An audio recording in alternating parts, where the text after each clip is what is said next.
Video ini hanya untuk mereka yang punya logika. Bagi yang tidak punya logika, skip aja. Sebuah berita memprihatinkan terdengar dari Batam, Riau. Seorang pastor Katolik yang selama ini dikenal memimpin perlawanan terhadap praktek perdagangan orang, kini sedang diperiksa polisi di sana atas dasar tuduhan penyebaran kabar bohong dan pencemaran nama baik. Namanya Romo Chrysanctus Pascal Saturnus atau lebih dikenal dengan panggilan Romo Pascal. Dia adalah Ketua Jaringan Nasional Anti Tindak Pidana Perdagangan Orang atau TPPO. Dia juga mengepalai Komisi Keadilan Pastoral Migran dan Perantau Keuskupan Pangkal Pinang. Romo Pascal adalah tokoh yang luar biasa. Sejauh ini ia telah menyelamatkan lebih dari 500 orang korban perdagangan manusia di Batam.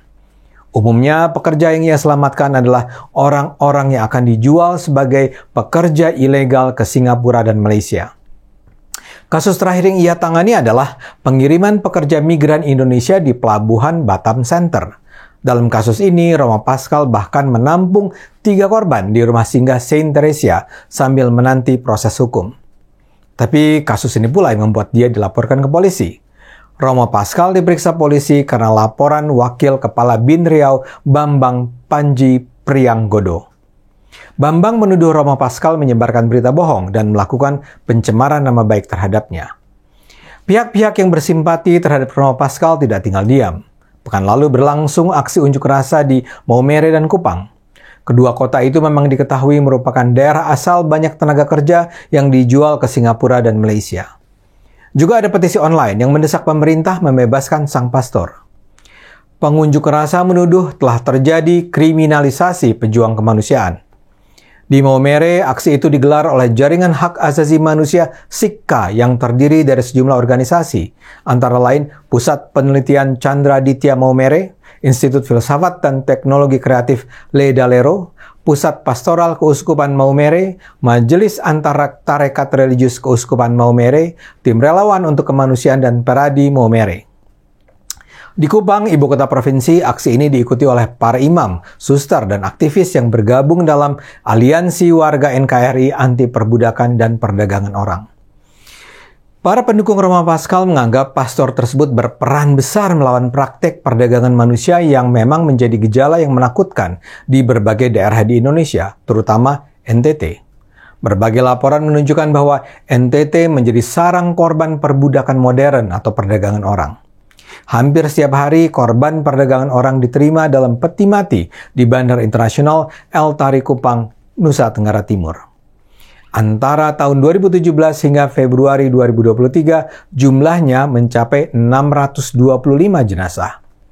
Karena itulah, masyarakat NTT curiga bahwa di belakang proses hukum Sang Romo ada tangan-tangan mafia perdagangan manusia terlibat. Di Jakarta, Presidium PP Perhimpunan Mahasiswa Katolik Republik Indonesia, Billy Claudio menilai kasus pelaporan Romo Pascal ke polisi sebagai upaya pembungkaman terhadap pejuang kemanusiaan. Ini merupakan upaya pembungkaman sebab kita tahu bahwa Romo Pascal selama ini dikenal sebagai pejuang kemanusiaan dan giat melakukan perlindungan terhadap korban perdagangan orang di Batam, Kepulauan Riau, ujar Billy dalam keterangan tertulisnya. Billy menilai pejuang kemanusiaan seperti Romo Pascal seharusnya mendapatkan apresiasi, bukan dikriminalisasi. Sebagai Ketua Jaringan Nasional Anti Perdagangan Orang, Romo Pascal memang selama ini sangat aktif melawan perdagangan orang. Pada 2022, Romo Pascal bahkan menyurati Presiden Jokowi dan Kapolri Jenderal Polisi Listio Sigit Prabowo terkait lambatnya penanganan kasus perdagangan orang di Kepri khususnya di Batam. Perjuangan Romo Pascal juga mendapat apresiasi dari lembaga pemerintah. Pada 2019, ia menerima penghargaan Lembaga Perlindungan Saksi dan Korban LPSK sebagai pengakuan atas peran penting dan dukungan aktifnya dalam melindungi korban perdagangan manusia. Selain itu, ia juga pernah memperoleh Hasan Wirajuda Perlindungan WNI Award pada tahun 2021. Rudi Tokan, Koordinator Aliansi Warga NKRI Anti Perbudakan dan Perdagangan Orang, mengatakan Romo Pascal adalah orang baik yang selama ini membantu tugas negara untuk mencegah dan membantu para korban perdagangan orang di Batam. Oleh karena itu, kata dia, Presiden Jokowi dan Kepala BIN mesti melihat persoalan ini secara jernih, hingga tidak ada kesan abuse of power pejabat negara. Bagaimana mungkin seorang pejuang kemanusiaan dikriminalisasi dan seseorang yang diduga melakukan kriminal human trafficking justru dibiarkan bebas, ujarnya. Perjuangan untuk membebaskan Roma Pascal sangat layak didukung.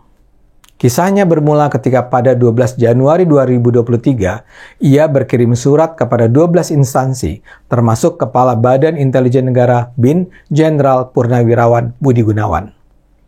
Romo melaporkan bahwa Wakil Ketua BIN Daerah Batam, Kolonel Bambang Panji Priyanggodo, mengintervensi kepolisian setempat dengan meminta pembebasan pelaku tindak pidana pengiriman pekerja migran secara non-prosedural. Intervensi itu dilakukan kepada Kapolsek Pelabuhan Barelang yang membawahi Pelabuhan Batam Center pada 7 Oktober 2022. Saat itu, 5 orang pelaku diamankan polisi. 3 orang korban kemudian diserahkan kepada Roma Pascal untuk tinggal di shelter Theresia sambil menunggu proses hukum. Roma Pascal dalam surat itu berharap Bambang ditertibkan karena diduga ikut membackingi mafia pekerja migran ilegal di Batam. Merasa tak terima, Bambang Panji kemudian melaporkan balik Roma Pascal ke polisi pada 17 Januari 2023. Hingga 4 Maret, surat Romo kepada Kepala BIN tidak ditindaklanjuti. Anehnya, justru Roma Pascal yang dipanggil untuk diperiksa oleh Polda Provinsi Riau pada 6 Maret atas dasar pengaduan dari Bambang Panji yang menuduh Romo melakukan pencemaran nama baik. Roma Pascal sudah memenuhi panggilan polisi. Dengan didampingi Pusat Bantuan Hukum Peradi Batam, Roma Pascal telah diperiksa polisi pada 6-7 Maret. Terdapat lebih dari 20 pertanyaan ditujukan ke Roma Pascal yang semua bisa dijawab tanpa ada hambatan. Tapi kondisi menjadi agak lebih runyam karena di lapangan ternyata ada upaya memobilisasi berbagai kelompok sipil untuk menyerang Roma Pascal. Pada tanggal 6 Maret, 13 ormas yang di dalamnya juga mencatut nama GP Ansor dikabarkan melakukan aksi massa di Polda Kepulauan Riau.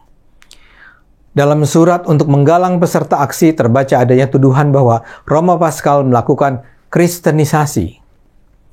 Perjuangan Roma Pascal masih panjang.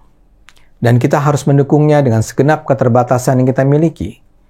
Kita berharap Roma Pascal bisa segera dibebaskan dari gugatan hukum terhadapnya.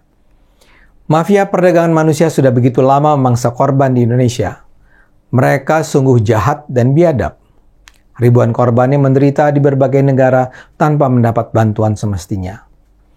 Karena itu, apa yang dilakukan Roma Pascal seharusnya didukung bersama dan bukan justru dibuat diam. Ayo gunakan akal sehat, karena hanya dengan akal sehat, bangsa ini akan selamat.